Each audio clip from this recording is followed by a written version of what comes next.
강남 8학군으로 불리는 서울의 한 고등학교에서 집단 학교폭력 사건이 발생했습니다. 교실에서 강제로 권투할 때 한다는 그 스파링까지 시켰다는 겁니다. 교실에서 싸우게 했다는 겁니까? 강제로?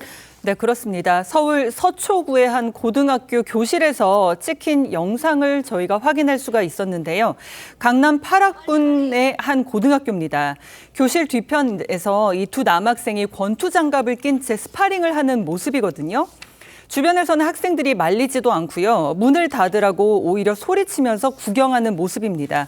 문제는 스파링을 하는 이 두 학생은 모두 본인들이 원해서 하는 게 아니고요. 이 학생들은 모두 학교폭력 피해자들로 가해자들이 억지로 시켜서 스파링을 하는 상태입니다. 이 영상은 2년 전인 2023년에 찍힌 건데 피해는 여기서 끝나지 않았다고 합니다. 이 영상 속에 보면 회색 옷을 입고 스파링을 하는 피해 학생 있잖아요. 예. 이 학생은 학폭 주도자인 이모분 등에게 팔에 담배로 화상을 입기도 했고 가해자들에게 발신자 표시 제한으로 여러 차례 전화를 받는 등 무려 3년간 집단 학교폭력에 시달려 왔다고 주장하고 있습니다. 저 두 학생이요. 둘 다 피해자입니다. 누군가 애들이 시켜가지고 어쩔 수 없이 야, 니들 둘이 싸워봐. 안 싸우면 어떻게 될까요? 이 같은 사실을 뒤늦게 알게 된 엄마는 이렇게 호소했습니다. 엄마가 미안하다.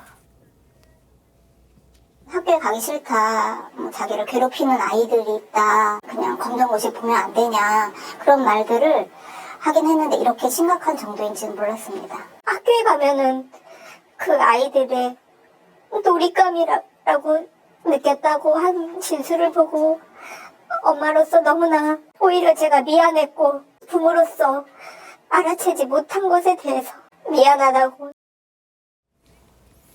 자, 저렇게 가담한 학생들이 모두 9명인 것으로 이렇게 알려지고 있는데 근데 정작 가해 학생들 어떻다고요? 피해 학생이 가해 주도자인 이군을 포함해서 9명을 학교에 신고했는데 학폭위가 가해 학생의 절반가량인 4명에게만 접촉금지 등의 처분을 내렸다고 합니다. 접촉금지? 그렇습니다. 나머지 5명에 대해서는 처분 없음. 아무런 처분이 없었다고 합니다.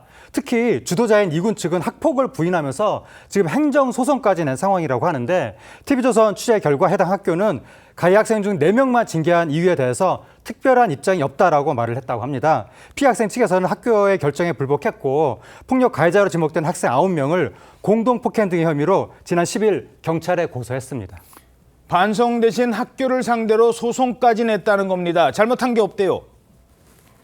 자, 뭐 이 사건은 좀 더 따져봐야 되겠습니다. 근데 요즘에요.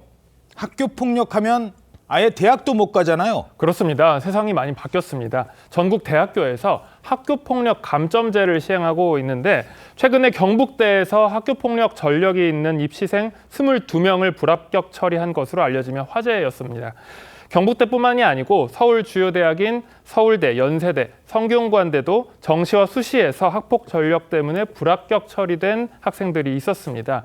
방금 말씀드린 대학뿐만이 아니고요. 지난해 학교폭력 이력을 입시 전형에 반영한 대학들 중에서 총 무려 298명의 학생이 불합격 처리된 것으로 나타났습니다. 그래서 뭐 검정고시 보고 그러잖아요. 그런데요, 그렇게 이제 자퇴하고 검정고시 보면 되는 거 아니냐 이렇게 생각할 수 있잖아요. 그것도 아닙니다. 쉽게 생각할 게 아니고요. 검정고시생에 대해서도 학폭 조치 사항을 확인하기 위해서 각 대학이 고등학교 학생부 제출을 요구할 수 있습니다. 특히 2026학년도 입시부터는 대입 학폭 감점제가 모든 대학과 모든 전형에서 의무화가 됩니다. 올해부터는 의무화돼요. 이제 그렇습니다. 내년 입시. 그래서 자퇴 후에 검정고시에 응시를 하더라도 학생부 제출이 요구될 수 있고요. 그리고 일부 전형에 지원하지 못하거나 감점 등의 불이익을 받을 수 있습니다.